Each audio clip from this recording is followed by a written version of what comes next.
नमस्कार दोस्तों, स्वागत है आपका अभ्युदय क्लासेस में। और आज हमारी पार्ट बी की सिक्वेंशियली देखा जाए तो पहली क्लास है। इसमें आज हम अध्याय 2 का अध्ययन चालू कर देंगे। इससे पहले वाला टॉपिक हमने जो डेफिनेशन वाला जो पार्ट था वो हमने देख लिया। देखो, मेरे लिहाज से तो वो इम्पोर्टेंट है और उसको हमने कर भी लिया है। जो मेन मेन कुछ डेफिनेशन है उनको हमने समझी और हमने कुछ आई ओपनर चीज भी सीखी थी कि अच्छा, म्युनिसिपलिटीज का मतलब ये होता है। कुछ टर्मिनोलॉजीज का मतलब क्या होता है ये अब तक हमें मालूम ही नहीं था, ये अब तक हमें नहीं मालूम था। चलिए, उस डेफिनेशन से हमारे को ये क्लियरिटी तो आई गई। इसके बाद हम जैसे जैसे इन चैप्टर्स को पढ़ते जाएंगे तो लास्ट में हम क्या करेंगे, एक बार पुनः फिर इन डेफिनेशंस को और देखेंगे। देखो, आरपीएससी में जैसे हमारे आरएस में सिलेबस में लॉ का एक सेक्शन है, तो हर बार मेंस में वो लॉ की एक डेफिनेशन अवश्य पूछता है। तो देखो, पेपर सेट बनाने वाला और जो प्रोफेसर की मेंटेलिटी होती है वो बेसिक्स चीज पूछने की होती है।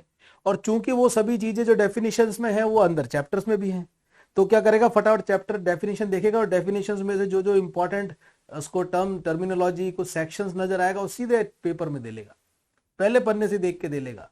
हाँ, तो वो करने बेहद जरूरी है। चलिए, आज हम हमारा स्टार्ट करते हैं सेशन।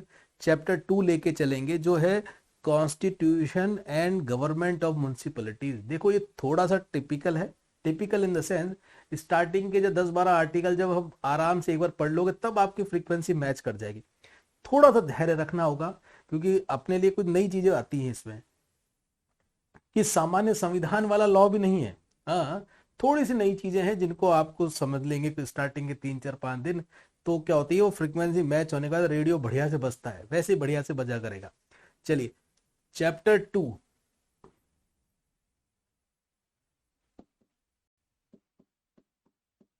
अध्याय 2। और अध्याय 2 हेडिंग ऐसी, constitution and government of municipality. देखो, नोट्स की बात ऐसी है मेरे दोस्तों, इसको मैं बड़े शॉर्ट नोट्स के तरीके से ही पढ़ाऊंगा, तो इनसे भी आप अपने नोट्स वैसे प्रिपेयर कर सकते हैं। लेकिन जितनी भी स्लाइड्स बनेंगी ये इटसेल्फ अपने में एक नोट्स रहेंगे। मेरी पूरी कोशिश रहेगी कि मैं इसको थोड़ा एलोबरेट वे में भी, समझाने के तरीके से भी, साइंटिफिकली तरीके से भी इसको हम आगे लेते चलें। है ना।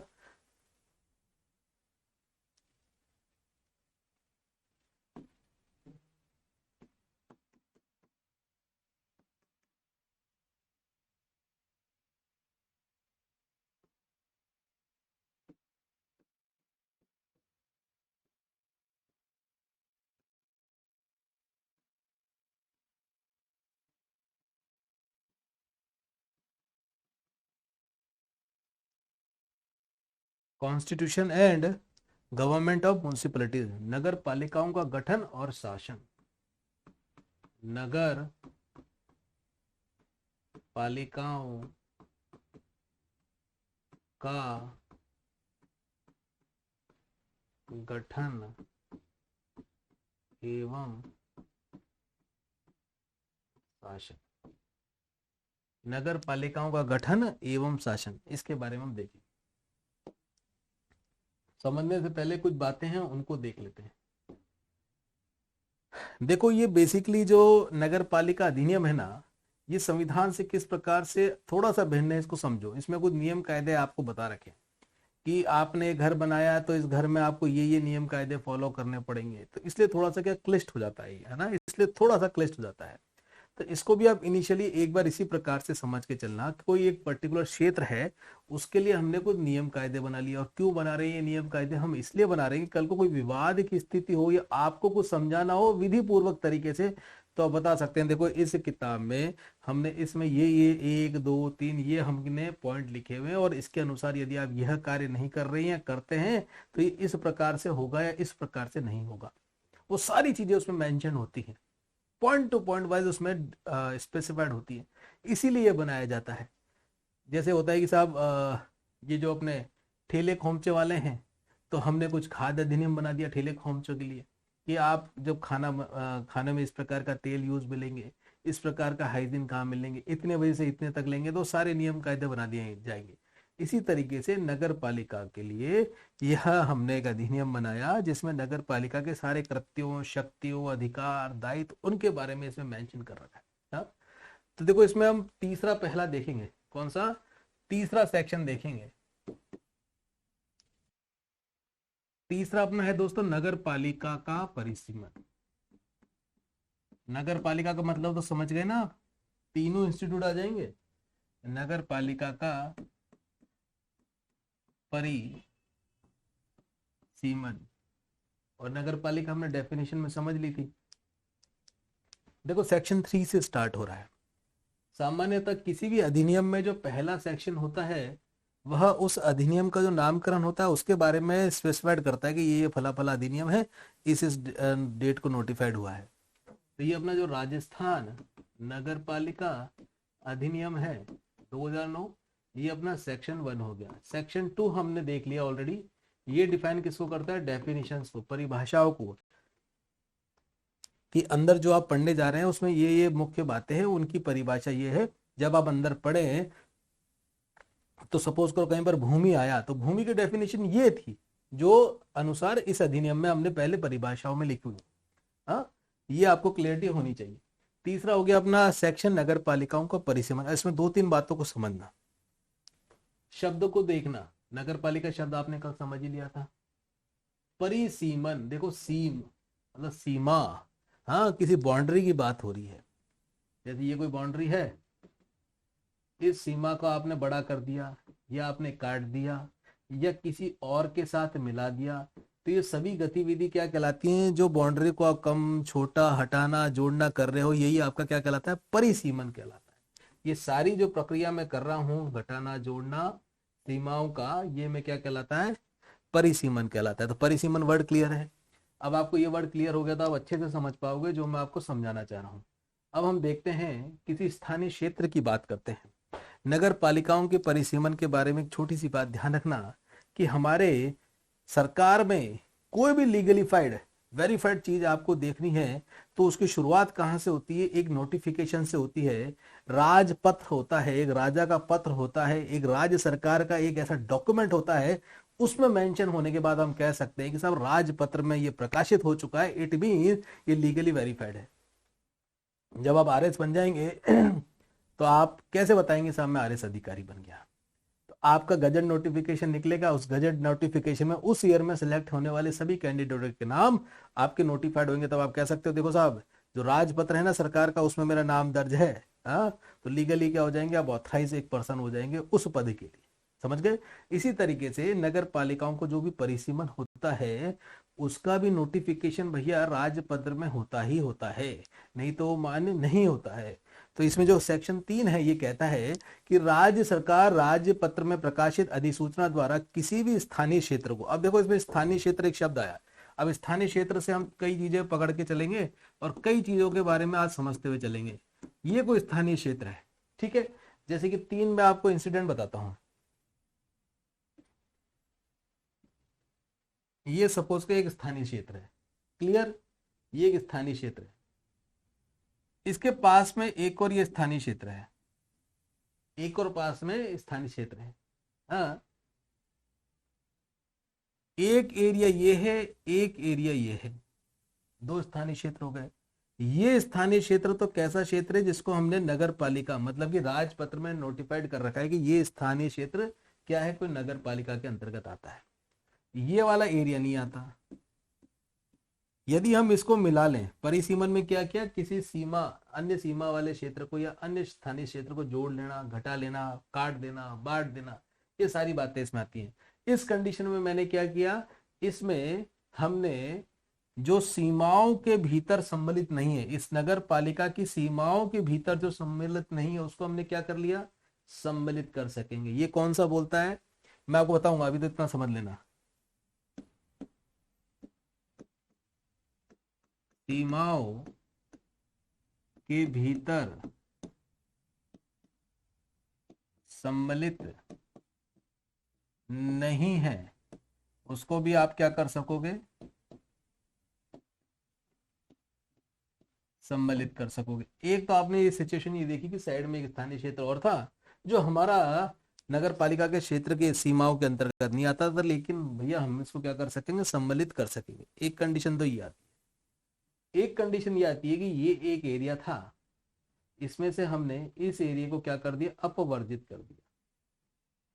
शब्दों पे ध्यान देना, एग्जामिनर आपको यही शब्द बोलेगा जो मैं आपको लिखा रहा हूं, अपवर्जित। क्या कर दिया, अपवर्जित कर दिया, मतलब हमने इसको अलग कर दिया। एक दूसरा क्या था दोस्तों, ये एक क्षेत्र है, हाँ, इसकी ये सीमा थी, सपोज करो 1 किलोमीटर स्क्वायर, 1 स्क्वायर किलोमीटर थी। हमने इसकी सीमाओं को परिवर्तन कर दिया और बढ़ा दिया। अब ये 1.5 स्क्वायर किलोमीटर हो गया, तो ये सीमाओं में परिवर्तन कर दिया। तो नगर पालिका के परिसीमन में अभी हमने 3 बातें देखी। पहली देखी, हमने एक क्षेत्र को सम्मिलित कर लिया, हमने कुछ क्षेत्र को अपवर्जित कर दिया, और हमने सीमाओं में परिवर्तन कर दिया। हाँ, हमने क्या कर दिया, सीमाओं में परिवर्तन कर दिया। ये तीनों लाइनों को ध्यान रखना, सीमाओं में परिवर्तन कर दिया। अब ये जो सीमाओं में परिवर्तन किया ना दोस्तों, इसको आप ऐसे भी समझ सकते हो कि सपोज करो पहले आपके क्या था, 1 स्क्वायर किलोमीटर का एरिया था, लेकिन वो एरिया ऐसे था, ठीक है। हमने में से कुछ एरिया तो ये हटा दिया, लेकिन कुछ एरिया ये जोड़ दिया। ये नया एरिया जोड़ा और पुराना एरिया हटाया, उसके बाद भी इसका एरिया क्या है, 1 स्क्वायर किलोमीटर अभी भी है। तो भी ये किस में कहलाएगा, सीमाओं में परिवर्तन के अंतर्गत कहलाएगा। ये बात आपको क्लियर है, ये बात आपको क्लियर है। जो सेक्शन 3 है मेरे प्यारे दोस्तों, वो कहता भी है ये जो मैंने आपको तीनों चीजें बताई। आपको मेरे दोस्तों ये शब्दों को याद रखना है जो मैंने आपके साथ डिस्कस किए। पहला, स्थानीय क्षेत्र के अंतर्गत सीमाओं के भीतर सम्मिलित नहीं है। एक तो इस वर्ड को आपको ध्यान रखना है। एक वर्ड आपको पकड़ के चलना है, अपवर्जित, एक अपवर्जित। तीसरा है सीमाओं में परिवर्तन, सम्मिलित, अपवर्जित और सीमाओं में परिवर्तन, इसको ध्यान रखना है। इंग्लिश में इसको बोला है इंक्लूड, एक्सक्लूड और चेंजेस इन बाउंड्री। और क्या बोला है, चेंजेस इन बाउंड्री, या इसको लीगली डेफिनेशन में बोला है ऑल्टर द लिमिट। इंग्लिश में क्या बोला है, alter the limit, alter the limit. 3 बातें आपको ध्यान में आ गई, कोई शंका, आराम से चलना। चाहे आज 3 से 5 सेक्शन हम देखेंगे, तो चाहे तीसरा ही हो तो भी लोड मत लेना, इनिशियली लोड मत लेना। कि स्टार्टिंग के जब हम कुछ सेक्शन कर लेंगे और इसकी हमें फील आने लग जाएगी टॉपिक की, तब आपकी गति एकदम से बढ़ जाएगी, एकदम से आपके पास गति बढ़ जाएगी। और ये जो दूसरा जो अध्याय है, ये दूसरा अध्याय भी बड़ा अध्याय है। सेक्शन 3 से लेके 50 सेक्शन तक इसमें है, सेक्शन 3 से लेके 50 सेक्शन तक है और इम्पोर्टेंट है। और इसमें से आपको 40 में से 3 या 4 प्रश्न तो आराम से मिलेंगे ही मिलेंगे, पक्का मिलेंगे आपको। ये बात आपको ध्यान में आ गई। मतलब कि राज्य सरकार राज्य पत्र में प्रकाशित अधिसूचना द्वारा किसी भी स्थानीय क्षेत्र को जो नगर पालिका की सीमाओं के भीतर सम्मिलित नहीं है, सम्मिलित कर सकेगा।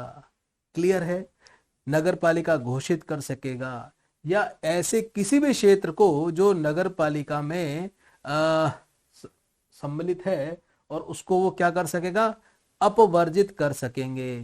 क्लियर। और किसी भी क्षेत्र को नगर पालिका की सीमाओं में हम क्या कर सकेंगे, परिवर्तन कर सकेंगे। क्लियर है तीनों लाइन, आपको तीनों लाइन क्लियर है।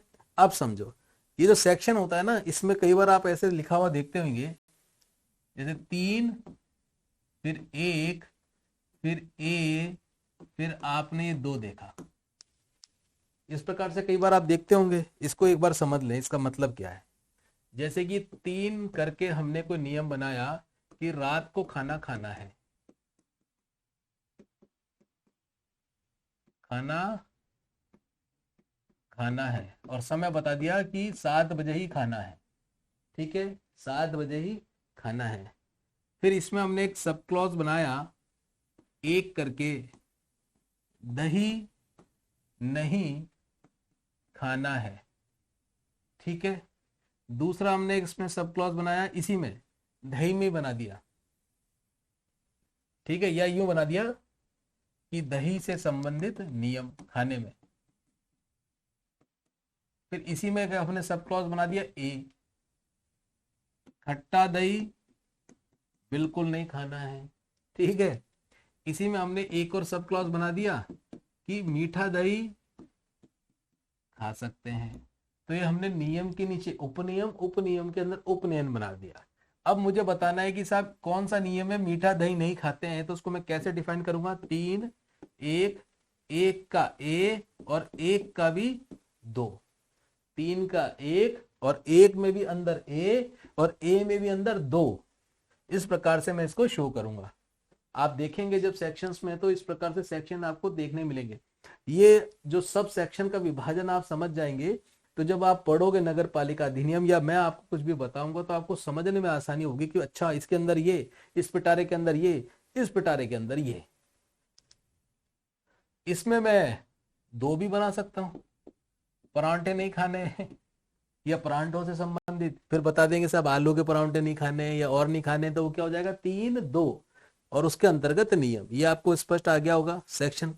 तो देखो 3 जो सेक्शन है, सेक्शन 3 जो नगर पालिकाओं के परिसीमन से संबंधित है, उसके बारे में हमने कुछ बात पहले समझी और सुनी।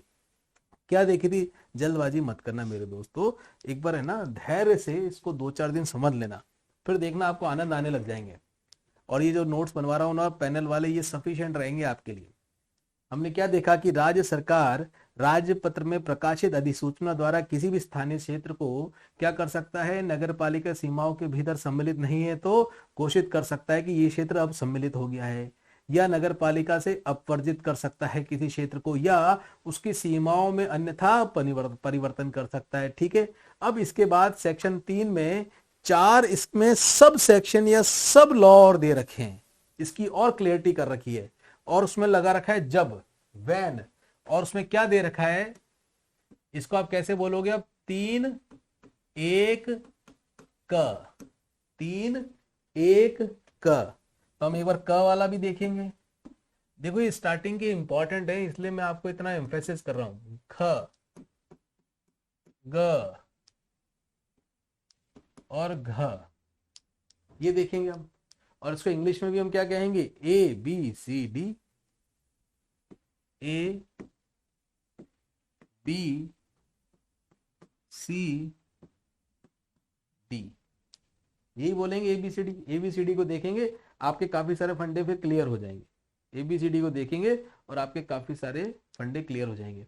अच्छा ए क्या बोलता है, ये तीसरे का जो पहला पॉइंट है नगर पालिकाओं का परिसीमन, इसका जो ए पार्ट है, क पार्ट है, वो क्या बोलता है, जो अभी मैंने आपको 3 उदाहरण बताए थे वो इसके अंतर्गत भी आएंगे। ये कहता है कि भैया कोई भी स्थानीय क्षेत्र नगर पालिका घोषित किया जाएगा या उसमें सम्मिलित किया जाएगा, ये बोलता है आपका क। तो पहली बात का ध्यान रखना, सम्मिलित, इसमें वर्ड पकड़ के चलना, सम्मिलित। आपको कीवर्ड ही पकड़ने हैं तो ही आपको ये अच्छे से ना अधिनियम जल्दी से याद होगा। सम्मिलित जो हमने पहले देखा था, सम्मिलित किया जाएगा, कोई भी स्थानीय क्षेत्र नगर पालिका घोषित किया जाएगा या सम्मिलित किया जाएगा, सम्मिलित पर प्लस घोषित किया जाएगा, किसको, किसी भी स्थानीय क्षेत्र को नगर पालिका के रूप में, क्योंकि हम बात किसकी कर रहे हैं, नगर पालिका परिसीमन की बात कर रहे हैं। दूसरा ये कहता है, बी ये कहता है कोई भी स्थानीय क्षेत्र नगर पालिका से अपवर्जित किया जाएगा। क्या किया जाएगा, अपवर्जित किया जाएगा। क्लियर, अपवर्जित मतलब एक्सक्लूड किया जाएगा। क्लियर, दूसरा वर्ड आएगा किसी भी स्थानीय क्षेत्र को अपवर्जित करना, जो हमने स्टार्टिंग में देख लिया था। क्या करना, अपवर्जित करना। ग क्या कहता है, ग 2 बातें कहता है, ध्यान रखो, ग 2 बातें कहता है कि नगर पालिका की सीमाओं को नगर पालिका के किसी अन्य नगर पालिका में समामेलन करना। मैंने एक शब्द बोला, समामेलन, सम्मेलन होता है ना एक तरीके से, समामेलन करके, या एक नगर पालिका को 2 या 2 से अधिक नगर पालिका में विभाजित करके। इन 2 शब्दों को समझते हैं एक बार, विभाजित करके क्या करेंगे, या तो किसी नगर पालिका की सीमाओं को हम क्या करेंगे, किसी अन्य नगर पालिका से समामेलन कर देंगे, या किसी एक नगर पालिका को 2 या 2 से अधिक नगर पालिकाओं में विभाजित करके हम क्या कर देंगे, अन्यथा परिवर्तित किया जाए। क्लियर है, ये परिसीमन ही तो कर रहे हैं हमने यहाँ पर कुछ जोड़ लिया, यहाँ कुछ हटा लिया, यहाँ 2 नगर पालिकाओं को हमने क्या कर दिया, मिला लिया। अब समामेलन को समझ लें एक बार। ये एक नगर पालिका थी, इसके एडजेसेंट ये एक नगर पालिका थी। नगर पालिका ए, नगर पालिका बी। हमने क्या कर दिया, इन दोनों को मर्ज कर दिया। हमने क्या कर दिया, इन दोनों को मर्ज कर दिया, दोनों को मिला दिया, एक नगर पालिका को किसी अन्य नगर पालिका में समामिलित कर दिया। अब क्या हो गया, अब ये पूरी ए बन गई, नगर पालिका ए बन गई। पहले ए थी, बी थी, तो हमने बी का किसमें समामेलन कर दिया, ए में समामेलन कर दिया। ये तो आपका क्या कहलाता है, समामेलन कहलाता है। इसी तरीके से ये कोई नगर पालिका थी सी, इसको हमने क्या कर दिया, एक दो तीन, मतलब कि या तो हमने दो या इससे अधिक नगर पालिकाओं में हमने इसको विभाजित कर दिया। और ये नगर पालिका बन गई अब ए बी सी। कितनी नगर पालिका बन गई, तीन नगर पालिका बन गई। तो ये जो पहला उदाहरण था मेरा, ये किससे रिलेटेड है, ये समामेलन से रिलेटेड है। ये जो दूसरा उदाहरण मैंने आपको बताया, ये किससे रिलेटेड है, ये विभाजित करने से रिलेटेड है। ये दोनों बातें आपको किस में मिलेगी, ग में मिलेगी। तीन का जो पहला है सब सेक्शन, उसका भी अंदर आप जाओगे तो ग क्या कहता है, समामेलन करके या विभाजित करके। देखो तोड़ना घटाना जोड़ना यही चल रहा है ना परिसीमन में, यही ऑप्शंस निकल सकते हैं। चूंकि ये एग्जामिनर सब सेक्शन भी पूछ सकता है, इसलिए इनिशियली मैं आपको बता रहा हूं कि फर्स्ट का ए, फर्स्ट का बी, फर्स्ट का सी क्या कहता है और फर्स्ट का डी क्या कहेगा। हम तीनों चारों बातों को समझेंगे। ग इंग्लिश में इसको बोलेंगे सी, ये आपको क्लियर है। चलो अगला देखते हैं घ, डी। डी से डॉग, डॉग पकड़ लेते हैं, डी से डॉग। देखो ये कहता है कोई भी स्थानीय क्षेत्र को नगर पालिका ना रहे। ये तो लैंग्वेज किसकी है, आपकी किताब की। इंग्लिश में बड़ी सही लैंग्वेज दे रखी है। इंग्लिश में बोल रखी है कि एनी लोकल एरिया क्या cease to be a municipality. Any local area cease to be a municipality. मतलब कि कोई भी ऐसा स्थानीय क्षेत्र जो अब नगर पालिका ना रहे। जो पहले क्या था, नगर पालिका था, स्थानीय क्षेत्र मैं नगर पालिका न डॉट पा लिखूंगा, नगर पालिका न रहे। सीज करना होता है ना, मैंने सामान सीज कर लिया। हाँ, हमने आपका जो सामान आया था एयरपोर्ट में सीज कर लिया, जब्त कर लिया। इसी तरीके से ये जो पहले नगर पालिका थी अब नगर पालिका नहीं, ये बोलता है डी। यही तो होगा, सीमाओं में परिवर्तन करके आपने हटा ही दिया कि सब परिसीमन में, अब हमने आपको स्टेटस ही खत्म कर दिया। तो चौथा क्या बोलेगा, घ क्या बोलेगा, कोई भी स्थानीय क्षेत्र कोई नगर पालिका न रहे। तो cease to be a municipality, any area, ठीक है ना, any area which is cease to be a municipality या any local area cease to be a municipality. ये आपका कहलाएगा चार। ये चार समझ गए, यहां तक कोई दिक्कत मुझे नहीं लगता होनी चाहिए, सिंपल है, कोई परेशानी वाली बात नहीं है। चलो अब देखो ये जो चारों आदेश है ना, इस प्रकार का कोई भी परिवर्तन आप सीमाओं में करेंगे तो इसका प्रकाशन कहाँ होगा, राजपत्र में होगा, राजा के पत्र में होगा, सरकार का राजपत्र में होगा। जो राज करता है उसका एक लेटर निकलता है, उसमें होगा, एक ऐसी किताब निकलती है जिसमें होगा। राजपत्र में प्रकाशित आदेश द्वारा हम कुछ निम्न उपबंध इनसे रिलेटेड और कर सकते हैं, उनको और हम देखेंगे और समझेंगे।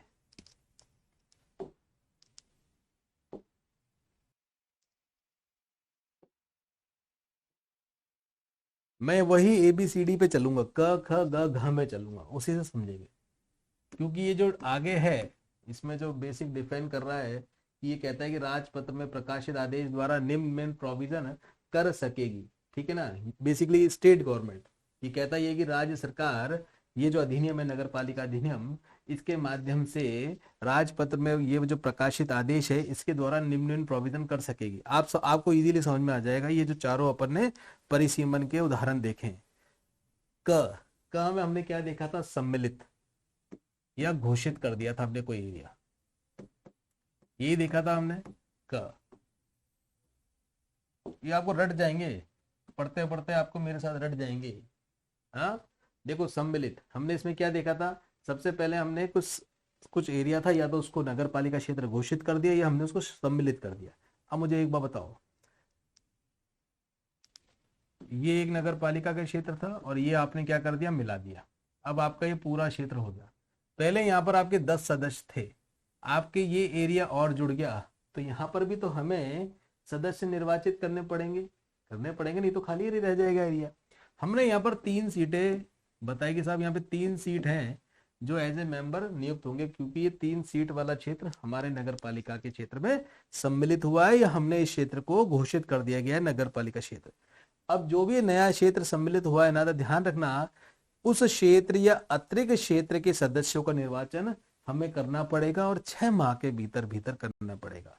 ये आपका क्या बोलता है, 3(1) का क और उसका ये 1, ये स्मॉल वाला 1 क्या कहता है कि ये जो एक्स्ट्रा एरिया भैया आपने जो सम्मिलित किया है, उस क्षेत्र या अतिरिक्त क्षेत्र के सदस्यों का निर्वाचन, ये नोट्स ही बन रहे हैं आपके बड़े शानदार, उस क्षेत्र या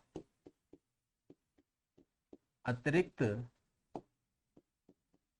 क्षेत्र का निर्वाचन, उस क्षेत्र या अतिरिक्त क्षेत्र का निर्वाचन 6 माह, क्या 6 माह के भीतर हो जाना चाहिए ना। 6 माह के भीतर आपको यहाँ पर ये सदस्य चुनने पड़ेंगे।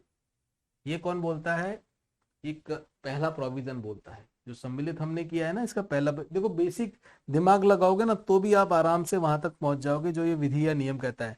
आप भी बैठोगे ना तो इसी प्रकार के नियम बनाओगे। आप ये सोचोगे भैया आपको कोई ऐसा क्षेत्र दे दिया, अब आप क्या करोगे, आप भी यही करोगे कि आधे क्षेत्र में तो हमने जनप्रतिनिधि चुने हुए हैं, तो बाकी बचे हुए जो नया जोड़ा गया है यहाँ से भी जनप्रतिनिधि चुनने हैं। वो क्या कहता है, एक का आपका एक का क और क का ये जो स्मॉल अपना आई बोल लो या रोमन नंबर का आई बोल लो स्मॉल लेटर में, इसको बोलते हैं। क्लियर। दूसरा देखें, अब हमने क्या कर दिया, ख में हमने देखा था अपवर्जन, हमने कुछ क्षेत्र था वहां से क्या कर दिया, हटा दिया। अब मुझे एक बार बताओ, ये हमारा नगर पालिका क्षेत्र था, इसमें से हमने इस क्षेत्र को हटा दिया, तो इस क्षेत्र से भी तो हमारे पास सदस्य चुन के आए थे, उन सदस्यों को क्या करेंगे, उस सदस्यों को हटा देंगे। सदस्यों को हटाना, सदस्यों को हटाना, ये कौन कहता है, ये आपका दूसरा कहता है, ख का 2। सिंपल। ख जो हमने अपवर्जित किया उसके आगे के प्रोविजंस बता रहा है कि साहब 2 में हमने क्या कर दिया, सदस्य को हटा दिया। सिंपल है ना, मुझे लगता है कि कोई कलिष्टता नहीं है इसमें। तीसरा हमने क्या किया था, समामेलन और विभाजित किया था। बहुत बढ़िया, समामेलन और विभाजित किया था। हमने क्या किया था, समामेलन और विभाजित किया था। यही किया था ना हमने, एमएलगैमा और स्प्लिटिंग किया था, एमएलगैमा और स्प्लिटिंग किया था। इंग्लिश में बोलेंगे इसको एमएलगैमा और स्प्लिटिंग। क्या कहा था, एमएलगैमा एंड स्प्लिटिंग, 2 काम किए थे। समामेलन में हमने क्या कर दिया था, मिला दी थी ना 2 नगर पालिकाओं को। अच्छा, अब मुझे इस सिनेरियो में बताओ, एक नगर पालिका तो साहब एरिया ये है, दूसरा ये है, ये तो है ए, ये है बी। देखो यहाँ पर भी क्या है, आपको वही मिलेंगे, अध्यक्ष उपाध्यक्ष सदस्य यहाँ पर भी होंगे, अध्यक्ष उपाध्यक्ष और सदस्य, और यही तीनों आपको यहाँ पर भी होंगे, होंगे या नहीं होंगे। अब हमने बी का क्या कर दिया, ए में समामेलन कर दिया, और ये अब पूरी क्या बन गई, एक ए वाली क्या बन गई, नगर पालिका बन गई। तो इनका क्या करेंगे भैया, अध्यक्ष उपाध्यक्ष और सदस्य बी वालों को क्या होगा, ध्यान रखना इंपॉर्टेंट है, ये बी के जितने भी अध्यक्ष उपाध्यक्ष और सदस्य थे ना, ए में समामेलन के पश्चात ये क्या बन जाएंगे, ए नगर पालिका के सदस्य बन जाएंगे, ए नगर पालिका के सदस्य बन जाएंगे। क्लियर है, एक कंडीशन तो ये हो गई।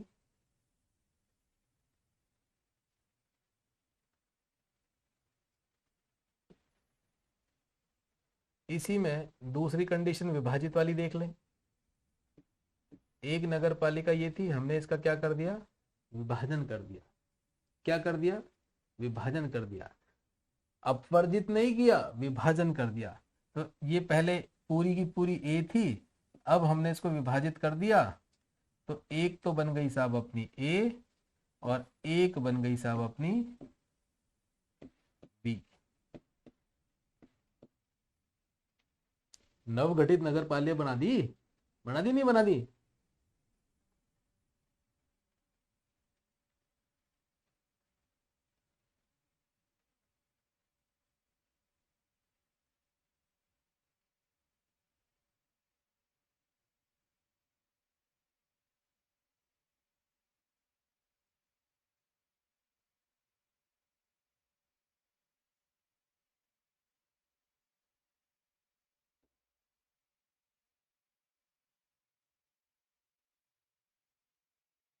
अब इसमें क्या करेंगे? ऑब्वियस सी बात है कि ये जो बी एरिया में जो सदस्य थे, वह सदस्य इस नवीन नगर पालिका में भी बने रहेंगे, और ए वाले क्षेत्र में जो सदस्य थे वो भी भैया बने रहेंगे। ठीक है, अब जो नवीन नगर पालिका बनी है ना, मतलब मूल नगर पालिका में से बनी है, तो इसमें ये भी कहा जाता है कि साहब दोबारा चुनाव होने के बाद, ये चुनाव होने से पहले ये जब तक बनी रहेगी, जब तक कि इस राजस्थान नगर पालिका अधिनियम 2009 के अंतर्गत इसको विघटित नहीं कर दिया जाए, तब तक ये बनी रहेगी, कि जब तक कि मूल नगर पालिका भी एग्जिस्ट कर रही है। क्लियर है? कोई संकट मुझे नहीं लगता है इसमें कोई बड़ा भारी संकट है। तीनों इंपॉर्टेंट चीज थी हमने देख ली, कि भैया हमने पहले जो सम्मिलित करी उसके लिए क्या प्रोविजन है, हमने अपवर्जित करी उसके लिए क्या प्रोविजन है, हमने किसी नगर पालिका, दो नगर पालिका का समामेलन कर दिया या विभाजन कर दिया, उसके लिए क्या प्रोविजन है। प्रोविजन इन द सेंस कि वहां पर जो सदस्य हैं, वहां पर जो अध्यक्ष हैं, वहां पर जो उपाध्यक्ष हैं, उनका क्या होगा, और जो नया क्षेत्र जुड़ा है उनके भैया जो नए सदस्य हैं उनका क्या होगा। ये तीनों चीजें हमने समझ ली। इसको एक बार पुनः हम बात कर लेते हैं कि सम्मिलित में तो हमने देखा कि हमने जो अन्य क्षेत्र को जोड़ा, तो वह क्षेत्र और अतिरिक्त क्षेत्र का निर्वाचन जो हम करेंगे, उसके सदस्यों को चुनेंगे, वो 6 माह के भीतर हो जाना चाहिए। जो हमने अपवर्जित कर दिया, क्षेत्रीय हटा दिया, तो भैया जो सदस्य थे वो भी क्या हो गए, अब हट जाएंगे। समामेलन या विभाजित, दो चीजें हमने देखी। समामेलन में हमने देखा कि एक या दो नगर पालिकाओं को जब हमने मिला के एक नगर पालिका बना दिया, तो जो नगर पालिका को हमने समामेलित किया, एमएलआगम किया, तो उसके अध्यक्ष, उपाध्यक्ष और सदस्य क्या बन जाएंगे, नई नगर पालिका में सदस्य बन जाएंगे। दूसरा हमने देखा विभाजित करना, विभाजित कर दिया, दूसरी नगर पालिका बना दी, तो उस नगर पालिका के जो सदस्य हैं वो नई नगर पालिका के भी सदस्य बने रहेंगे। ये बात हमने विभाजन में देखी। और चौथा जो गह था, वो तो आपने देखा था, सीज, खत्म ही कर देना, cease to be a municipality. मतलब कि हमने क्या कर दिया था, वो नगर पालिका ही नहीं रही, खत्म कर दिया नगर पालिका का स्टेटस।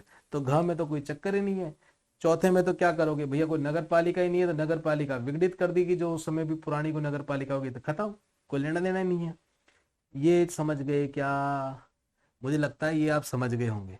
बड़े धैर्य से, बड़े शांति से, हमने बड़े प्रेम से इन छोटे छोटे लॉ की बातों को बड़े स्पेसिफाइड तरीके से समझा है। आगे चलते हैं। देखो इसमें एक वर्ड और दे रखा था, जो अधिनियम है, नियत दिन करके, उसका स्पष्टीकरण दे रखा है। तो एग्जामिनर आपसे नियत दिन की भी डेफिनेशन या नियत दिन के बारे में भी पूछ सकता है। जो सब सेक्शंस में नियत दिन बोल रखा है, ठीक है ना, उसमें कह रखा है कि इस नियत दिन के बाद ये होगा, इस नियत दिन के बाद ये होगा। तो नियत दिन भी आपको मालूम होना चाहिए, नियत दिन के बारे में भी आपको मालूम होना चाहिए। और उसको इंग्लिश में बोल रखा है appointed day, appointed day.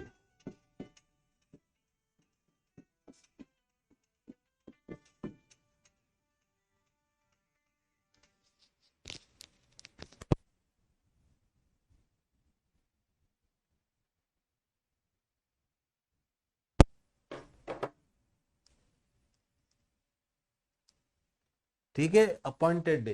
Appointed day क्या कहता है, नियत दिन क्या कहता है, कि ये भैया वह दिन है जो खंड क से घ तक, जो हमने क ख ग ग देखे थे ना, क से मतलब सम्मिलित, ख से मतलब अपवर्जित, ग से मतलब समामेलन और विभाजित, और घ से मतलब कोई स्थानीय क्षेत्र को नगर पालिका ही हमने खत्म कर दिया।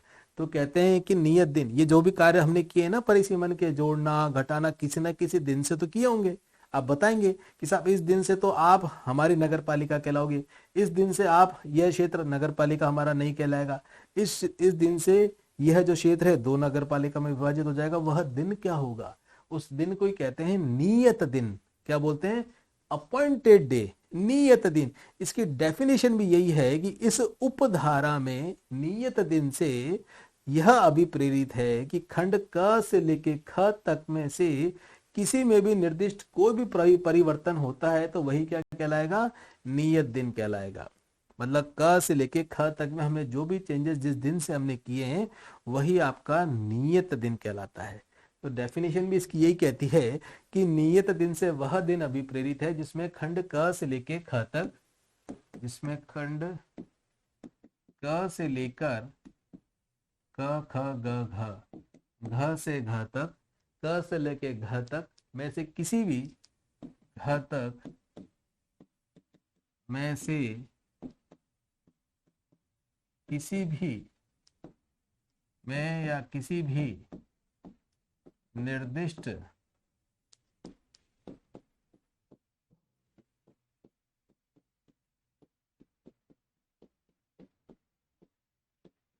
किए गए हैं, इसी को क्या बोलते हैं? नियत दिन बोलते हैं। क्लियर है कि वह दिन जो क से लेकर घ तक में किसी भी निर्दिष्ट कोई परिवर्तन होता है तो वही आपका क्या कहलाएगा? नियत दिन कहलाएगा। इंग्लिश में इसको क्या बोलते हैं? अपॉइंटेड डे कहते हैं। क्या कहते हैं? अपॉइंटेड डे कहते हैं। ठीक है, clear. The day from which a change happened from A to D, क्या? ए टू डी, मतलब clause A to D take effect is called appointed day. ये मुझे लगता है आपको स्पष्ट हो गया, इंपॉर्टेंट था। इसी में से मुझे लगता है कि हमारी इन 3-4 स्लाइडों में से एक प्रश्न आने की भी मुझे पूरी संभावना लगती है, एक प्रश्न आने की भी पूरी संभावना लगती है। चलिए आगे देखते हैं। अभी हमने क्या देखा? 3 का हमने पहला देखा था जो क्लॉज था, अभी हमने पढ़ा था 3 का 1। ठीक है, 1 का हमने पढ़ा क ख, इसको मैं ऐसे लिखूं तो ज्यादा उपयुक्त होगा, क ख ग और घ, हमने ये देखा था। ठीक है ना। और फिर हमने इसी में देखा था 1 2 3 4 सब सेक्शन और देखे थे। ठीक है ना। क का खंड क का 1, ख का 2, ख का 3 और ख का 4, ये हमने देख लिया था। इसके बाद जो ये 3 का 1 है, अब हम क्या देखेंगे? 3 का 2 देखेंगे। क्या देखेंगे? 3 का 2 समझेंगे। और 2 क्या कहता है? 2 ने 3 के 2 में मैं इसको इस प्रकार से लिख रहा हूं दोस्तों। ठीक है, 3 का 2, 3 के 2 की जो हेडिंग है वो है पर्याप्त सीमा चिह्न। पर्याप्त सीमा चिह्न। देखो आरएस में अपने पेपर 4 आएगा, ध्यान रखना। पेपर 4 में वर्तनी अशुद्धि करके एक टॉपिक है, तो चिन्ह है ना, इसमें ध्यान रखना। ये न तो पूरा होता है, ह आधा आता है, तो ये गलत हो जाएगा। इसमें न पूरा होता है और ह आधा होता है, चिह्न। इसको हम प्रोनाउंसिएशन गलत करते हैं, चिन्ह नहीं होता, चिह्न होता है। तो चिह्न वर्तनी शुद्ध है, ये वर्तनी अशुद्ध है। पर्याप्त सीमा चिह्न क्या है? पर्याप्त सीमा चिह्न। इंग्लिश में बोलेंगे इसको सब्सटेंशियल बाउंड्री मार्क्स। इंग्लिश में बोलेंगे सब्सटेंशियल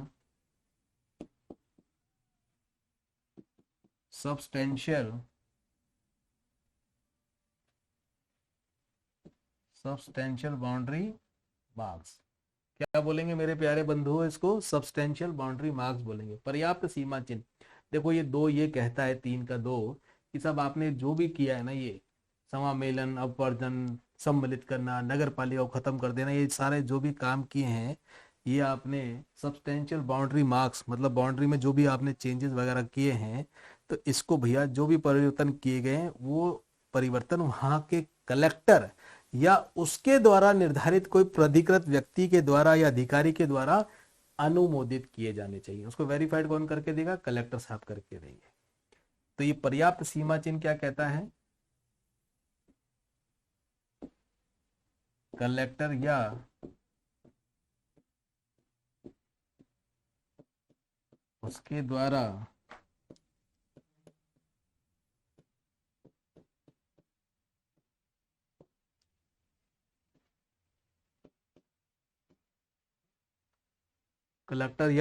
प्राधिकृत अन्य या अन्य व्यक्ति नहीं, किसी अधिकारी कर देते हैं। प्राधिकृत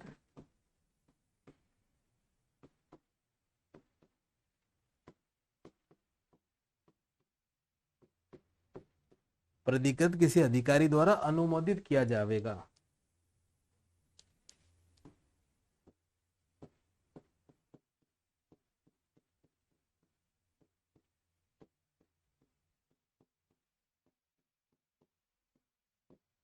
अनुमोदित किया जाएगा।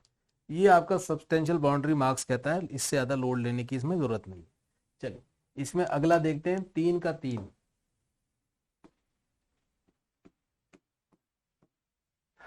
3 का 3 क्या कहता है साहब? 3 का 3 कहता है जब भी कोई क्षेत्र नगर पालिका ना रहे, जब भी कोई क्षेत्र नगर पालिका ना रहे तो उस समय क्या कहेगा साहब? ये देखो, अब कोई नगर पालिका नहीं रही तो जब वो नगर पालिका थी तो उसके पास कोई ना कोई संपत्ति होगी, कोई ना कोई अधिकार होंगे, कोई ना कोई लायबिलिटी होगी काम करने के लिए, और यदि कोई खर्चे पानी करने के लिए उसके पास कोई ना कोई अतिशेष भी होगा, मतलब कुछ बचा हुआ होगा। ये सारे काम होंगे ही होंगे। लेकिन अब नगर पालिका नहीं रही तो ये क्या हो जाएगा? इसमें कोई दिक्कत नहीं है। नगर पालिका नहीं रही तो कोई अतिशेष हो, नगर पालिका का कोई संपत्ति हो, कोई अधिकार हो, उसके ऊपर कोई प्रभार मतलब चार्जेस हो, या ऐसे कोई प्रभावित करने वाले दायित्व हों जो उसको पूरे करने थे, लाइबिलिटी, ये सारे कहाँ चले जाएंगे दोस्तों? राज्य सरकार में निहित हो जाएंगे। बड़ी सिंपल सी बात है। राज्य सरकार ने हटाया तो राज्य सरकार को भैया जिम्मेदारी तो लेनी पड़ेगी इन सभी विषयों की, कि भैया कोई भी निहित कोई संपत्ति है, कोई अधिकार है, कोई समस्त प्रभाव है, और उन्हें प्रभावित करने वाले कोई भी दायित्व हैं, वह सभी किस में चले जाएंगे? राज्य सरकार में निहित हो जाएंगे। क्लियर है मेरे दोस्तों? हाँ। और कोई आगम भी है, जैसे कि भैया अगर टैक्स टूक लगा के पैसा वैसा कमाते हैं तो क्या होगा? तो इसमें ध्यान रखना, देखो ये हमारी नगर पालिका थी, यहां से आपको पैसा मिलता था, आगम होता था। अब आपने तो हमारा नगर पालिका क्षेत्र को समाप्त कर दिया, आपने हमारे नगर पालिका क्षेत्र को तो समाप्त कर दिया, तो अब क्या करें? आपने हमारे नगर पालिका क्षेत्र को समाप्त कर दिया, अब क्या करें साहब? कोई दिक्कत नहीं है। सरकार ये कहती है, नहीं तो देखो जनता भी रिवोल्ट करती है कि साहब आप हमारे यहाँ से 100 रुपए कमाते थे, अब ये आपके राज्य सरकार में निहित हो जाएगी तो संकट हो जाएगा। पहले तो ये जो कमाते थे तो हमारे यहाँ से कमाते थे, और इस नगर पालिका की आय जो होती थी उसके माध्यम से पुनः हमारे यहाँ पर इसका उपयोग हो जाया करता था। देखो ध्यान करना, कोई भी आगम जो होगा, यदि कोई है भी, तो वैसे नगर पालिका तो घाटे में चलती है, यदि फिर भी कोई नगर पालिका का आगम है तो राज्य सरकारों के आदेशों के अधीन यह जो स्थानीय क्षेत्र है ऐसी नगर पालिका की अधिकारिता के फायदे के लिए ही व्यय किया जाएगा। क्लियर है? इसी एरिया के लिए क्या होगा? यह आगम व्यय किया जाएगा। क्लियर है? चलो इसको अपन शॉर्ट में समझ लेते हैं अच्छे से। देखो जल्दी ट्रेन नहीं दौड़ाएंगे, सुपर फास्ट। एक बार 5-10 आर्टिकल तक धैर्य से चलने दो, आप बिल्कुल टेंशन मत लेना। हम इसको 60 दिन से पहले बड़े प्रेम पूर्वक अपन इसको कंप्लीट कर देंगे, विद रिवीजन। विद रिवीजन अपन इसको कंप्लीट कर लेंगे। यदि कोई नगर पालिका ना रहे तो क्या होगा? न पा मतलब नगर पालिका, इसमें आने वाले सभी अतिशेष, वर्ड कौन सा काम में लिया है? इसमें आने वाले सभी अतिशेष और कोई भी समस्त प्रभार संपत्ति दायित्व अतिशेष समस्त प्रभार, संपत्ति प्रभार और कोई अधिकार, अधिकार और कोई भी प्रभावित करने वाले दायित्व।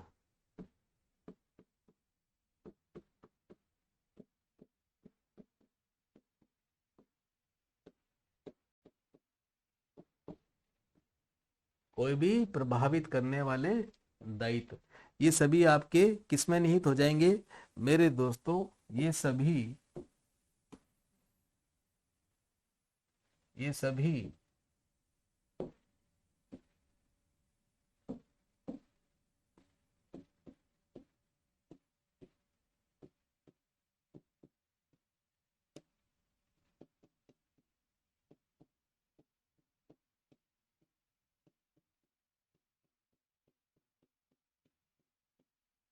ये सभी मेरे दोस्तों राज्य सरकार में निहित हो जाएंगे।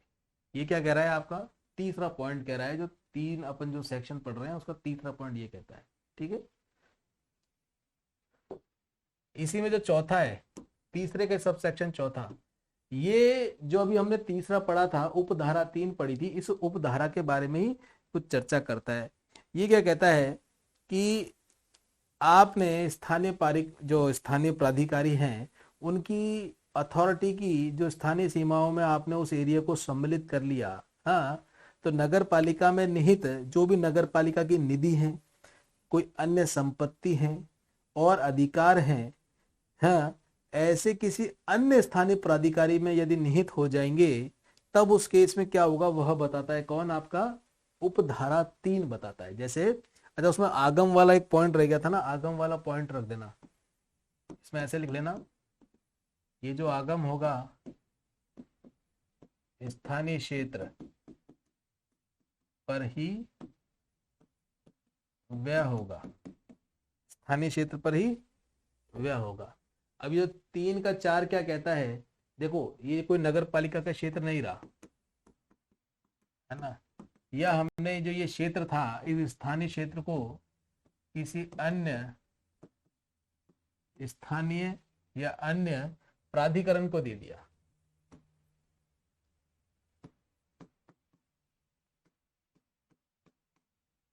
अन्य प्राधिकरण में इसको मर्ज कर दिया। ठीक है ना। देखो, भिवाड़ी जो है ना, भिवाड़ी इसका एक बड़ा अच्छा उदाहरण है। भिवाड़ी इसका एक बड़ा अच्छा उदाहरण है। भिवाड़ी क्या बन गया? यहाँ पर जबरदस्त इंडस्ट्रियलाइजेशन हो गया। तो भिवाड़ी में क्या थे? पहले बहुत सारे छोटे छोटे गांव थे, बहुत सारे छोटे छोटे गांव थे। मेरा एक मित्र, मेरा बड़ा प्रिय जूनियर था, जिसको याद करके आज भी बड़ा अब दुख होता है कि ये जो था मेरा मित्र, ये पहले वो राजेंद्र गुजर नाम है, वो गुजर समुदाय में पहला सीए बना था। कॉमर्स कॉलेज में मेरा जूनियर था, तो वो भिवाड़ी का था। उसके घर गया मैं, तो उसने बोला भाई साहब गाँव आ जाओ मेरे। मैं भिवाड़ी पहुंच गया। भिवाड़ी से हम भाई एक मेन रोड से अंदर चल रहे थे, तो मैंने कहा यार यहाँ तो अभी शहर चल रहा है, गाँव कब आएगा? तो जैसे ही बोला भाई साहब इस रोड पर आप चल रहे हो ना, तो दाएं हाथ में देखो एक बोर्ड लगा हुआ है, उस गांव का नाम था। बोलो जैसे ही आप उसमें अंदर मुड़ोगे ना, वही हमारा गांव है। हमने सोचा होगा साहब रोड में मुड़ेंगे, काफी अंदर जाके कोई गाँव वाँव आएगा। जैसे ही हम मुड़े राइट हैंड में, मुड़ते तीसरा चौथा कोठी बना रखी थी भाई ने, बहुत भयंकर जोरदार, करीबन 1000-2000 गज में मकान था उसका। और हमने क्या ये गाँव है?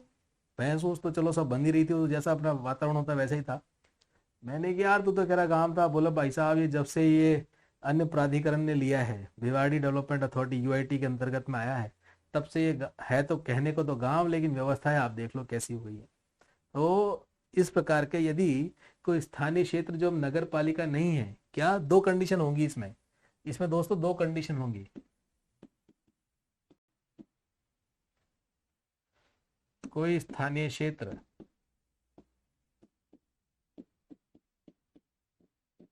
एक तो बड़ी सिंपल है, नगर पालिका नहीं है तो बात खत्म, राज्य सरकार में निहित हो गई। दूसरी कंडीशन क्या थी? किसी अन्य स्थानीय प्राधिकारी की अधिकारिता को कोई स्थानीय सीमाओं में सम्मिलित कर दिया। स्थानीय प्राधिकारी की सीमाओं में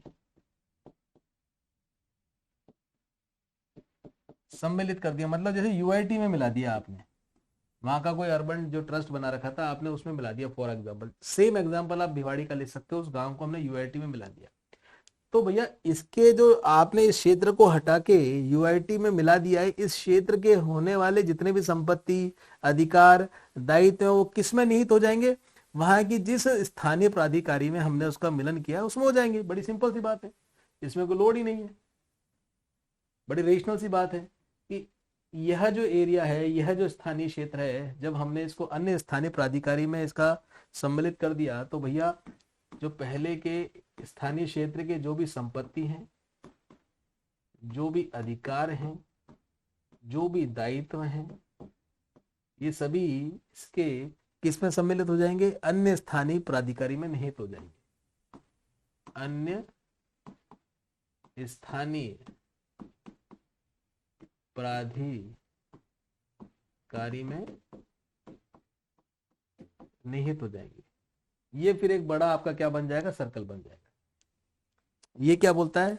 4 बोलता है। ये क्या बोलता है? 4 बोलता है। देखो इसमें सेक्शंस हैं, इनको एक बार जल्दीबाजी में बिल्कुल समझना ठीक नहीं है, और जिसको जल्दबाजी है भैया उसके लिए हाथ जोड़ लेंगे हम तो, या तो गाड़ी यहीं चलेगी भैया।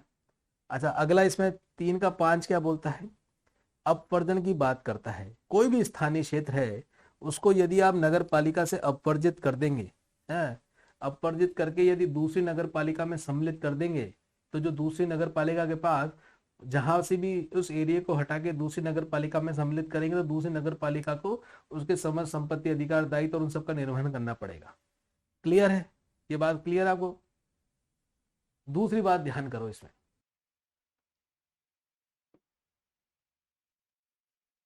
जैसे ये एक क्षेत्र है, ठीक है,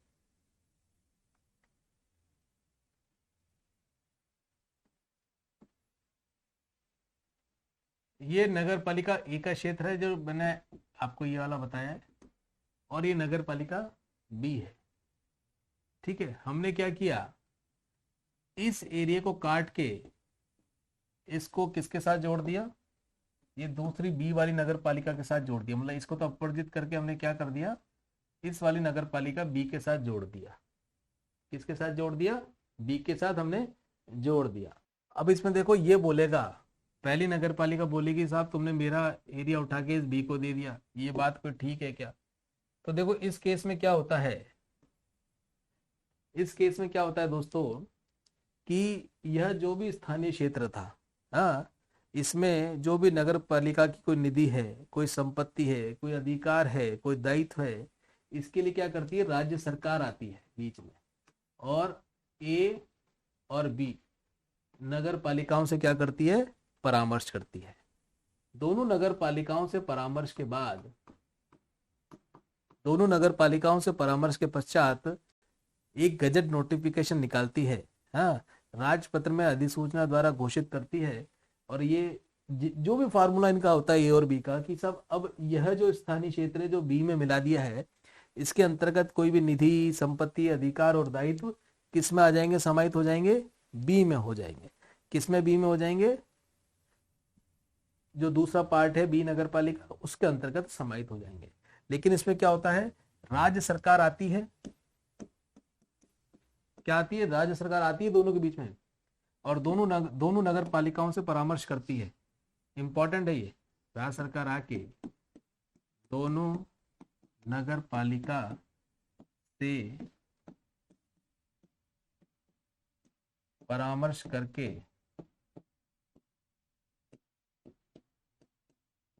राजपत्र में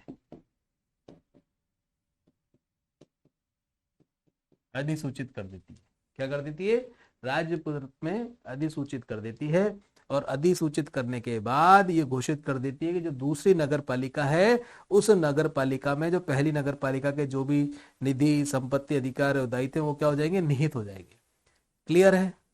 कोई इशू, कोई दिक्कत आपको नहीं लगता इसमें होनी चाहिए, है ना?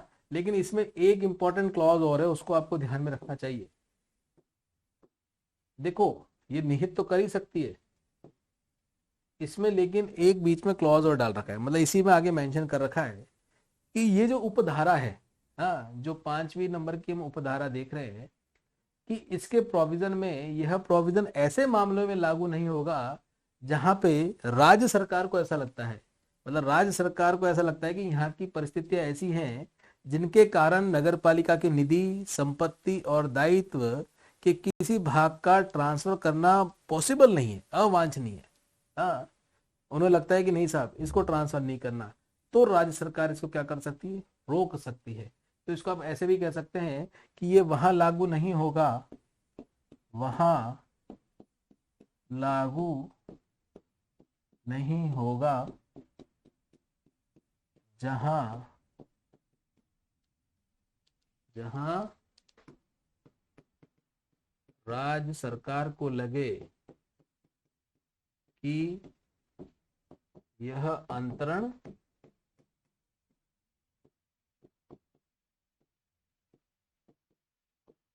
अवांछनीय है। यह अंतरण क्या है दोस्तों, अवांछनीय। चलिए नेक्स्ट देख लेते हैं इसमें। ये हमारा था पांचवा, 3 का 5, ठीक है। अब इसमें एक और इंपॉर्टेंट देखो,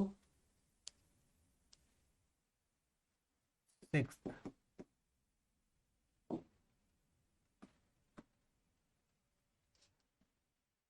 देखो 6 क्या कहता है, देखो कई बार क्या होता है कि इस प्रकार के जब भी हम परिसीमन करते हैं, सपोज करो ये एरिया है और एक ये एरिया है, ठीक है, और ये दोनों जो एडजॉइनिंग है, ए नगर पालिका और बी नगर पालिका, लेकिन यहाँ पर क्या है दोस्तों, कोई बड़ी इंडस्ट्री है, कोई बड़ी इंडस्ट्री है।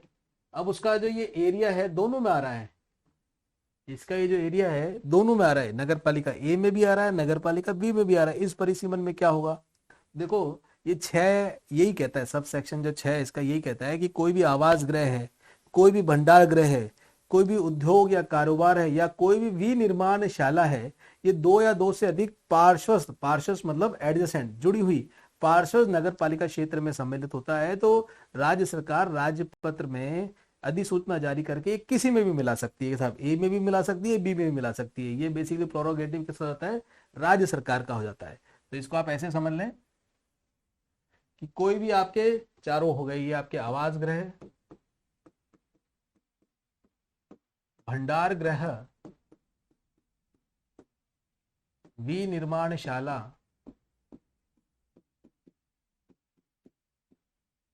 आवास गृह, भंडार गृह, विनिर्माणशाला और कोई भी उद्योग या कारोबार,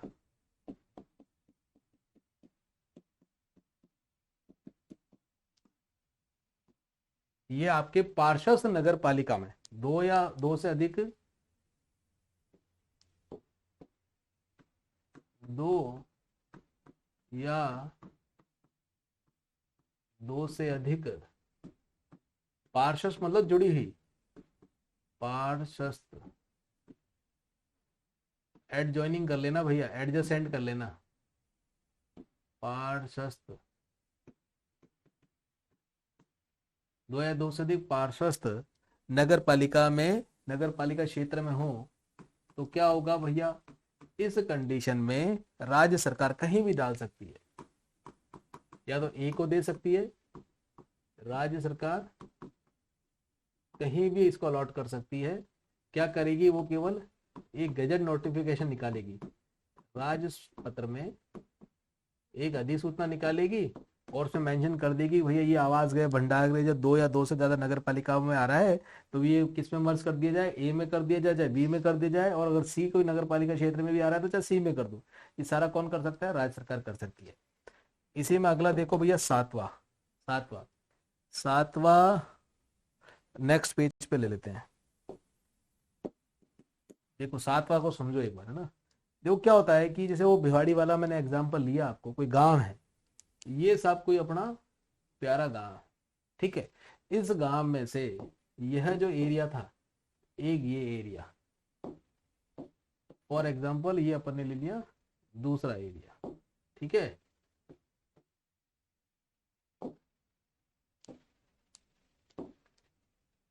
ये एरिया हो गया, इस पे क्या 2 एग्जांपल आएंगे, इसलिए मैं इसको 2 कलर में आपके लिए कर लेता हूँ, 1 और 2।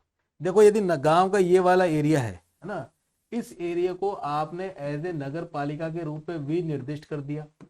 आपके बगल में कोई गांव था, और आपने इस क्षेत्र को क्या कर दिया, क्या विनिर्दिष्ट कर दिया कि साहब ये जो पोर्शन है, ये वाला पोर्शन हम किस में आएगा, नगर पालिका में कहलाएगा। या गांव का ये वाला जो एरिया था, आपने इसको क्या कर दिया, अपवर्जित कर दिया।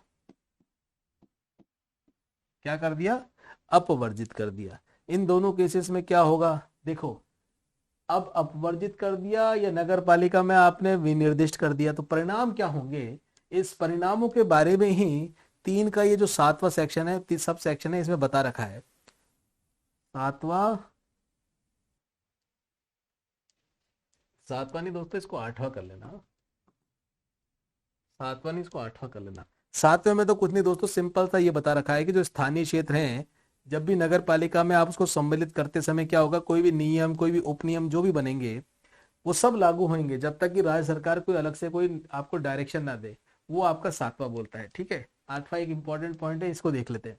नगर पालिका में विनिर्दिष्ट कर दें और अपवर्जित कर दें, अगर इस प्रकार के दो हमने काम कर दिए तो क्या परिणाम होंगे, ये हमें बता रखा है 8वें में। तो हम एक बार इनके परिणामों को समझ लेते हैं, क्या क्या परिणाम हो सकते हैं।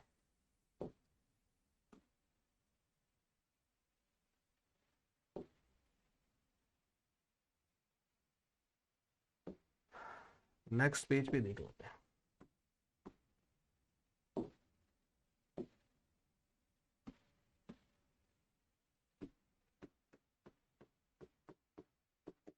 पहला परिणाम तो ये होगा कि भैया जो क्षेत्र जिसको आपने अपवर्जित किया है या विनिर्दिष्ट किया है, वह अब गांव तो नहीं रहेगा, वह अब गांव का क्षेत्र नहीं रहेगा। और जब गांव का क्षेत्र नहीं रहेगा तो क्या वहां पर पंचायत कार्य कर पाएगी कि नहीं, वहां पर तो नगर पालिका काम करेगी। तो पंचायत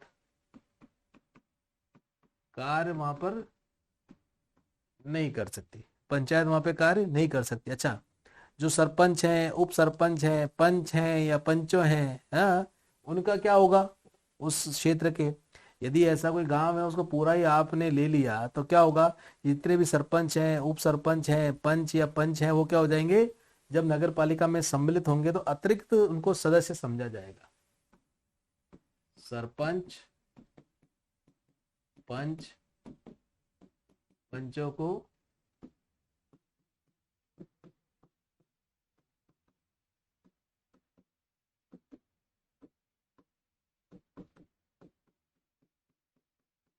क्या समझा जाएगा, अतिरिक्त सदस्य समझा जाएगा। क्लियर। या घोषित नगर पालिका का अध्यक्ष, उपाध्यक्ष और यथास्थिति सदस्य समझा जाएगा। ये दो बातें हुई, ये राज्य सरकार ही करेगी घोषणा, ठीक है ना। या घोषित नगर पालिका का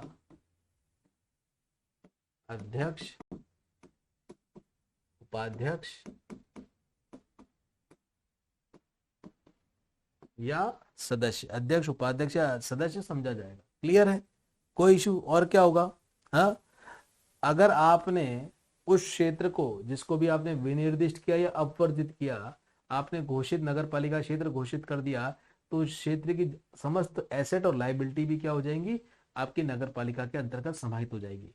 तो इसको आप यूं कह सकते हैं, घोषित नगर पालिका की समस्त एसेट एंड लाइबिलिटीज इस नगर पालिका के अंतर्गत समाहित हो जाएगी। स्पष्ट है, कोई संकट। और इसको बेसिकली जो परिणाम है, इसको अपने अधिनियम में भी ऐसे बता रखा है, क, ख, ग, घ, ना, अंग्रेजी में ए, बी, सी, डी, ई ऐसे बता रखा है। तो ई जो है, क, ख, ग, घ, ना, ई जो है, ये क्या बोलता है, देखो, कोई भी उस क्षेत्र से कोई आपने टैक्स लेवी कर रखा था, हाँ, तो आप एक तो वहां पर जो टैक्स है उसको दोबारा से, मतलब you can shall levy taxes on that area. दूसरा, और continue to levy taxes, already आपने वहां पर कोई कर लगा रखा था तो आप उसको कंटिन्यू भी कर सकते हैं। ये दोनों काम किस में हो सकते हैं, आपके ई क्लॉज आपका बोलता है कि जो भी क्षेत्र गांव का आपने विनिर्दिष्ट किया है या अपवर्जित किया है, तो शेल लेवी टैक्स और continue to do levy tax, ये दो बातें इसमें आ लगती हैं। शेल लेवी टैक्स और continue to levy tax. Shall levy tax का मतलब आपको क्लियर है ना, कर उद्ग्रहित करना, इसको क्या बोलेंगे?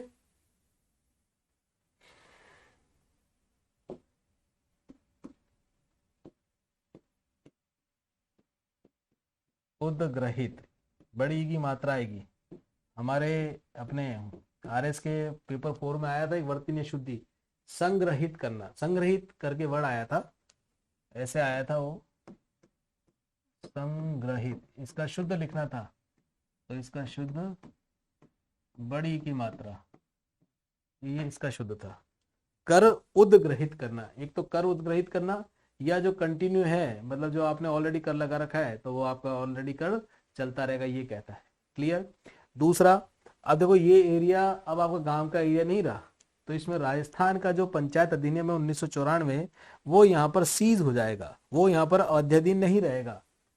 एफ जो है इसका कहता है राजस्थान पंचायती अधिनियम 1994, अब यहाँ पर क्या हो जाएगा? सीज हो जाएगा। ठीक है ना, ये अधिनियम यहाँ पे अब अध्ययन नहीं रहेगा। क्लियर है? सीज टू बी सब्जेक्ट हो जाएगा, सीज टू बी सब्जेक्ट, ये कहते हैं अपन इसको, सीज टू बी सब्जेक्ट हो जाएगा। ये कौन बोलता है? 8 बोलता है। ये कौन बोलता है मेरे दोस्तों? 8 बोलता है। क्लियर है? 8 होके हमने सारी बातें देख ली, मोटा मोटा हमने इसमें कुछ छोड़ा नहीं एक तरीके से। अब देखो ये स्टार्टिंग में अगर अपन इसको ज्यादा लंबा कर देंगे ना सेशन को, तो आपके लिए अपच हो जाएगी, पेट खराब हो जाएगा। तो इसको यहाँ तक ही रखो, इसके नोट्स फ्रेम करो भैया बढ़िया से, आपको ये पीडीएफ अवेलेबल हो ही जाएगी, अच्छे से कर लो, फिर अपन इसको आगे करेंगे। चौथा, पांचवा, छठा, देखो स्टार्टिंग के 10-12 सेक्शन हैं, उसमें एक बार अपनी फीलिंग बनाने में, एक बार आपको इस सब्जेक्ट से जुड़ने में, सब्जेक्ट की जो कंसिस्टेंसी है, सब्जेक्ट की जो वर्डिंग है, सब्जेक्ट की जो फील है, वो लेने में थोड़ा सा आपको वक्त लगेगा।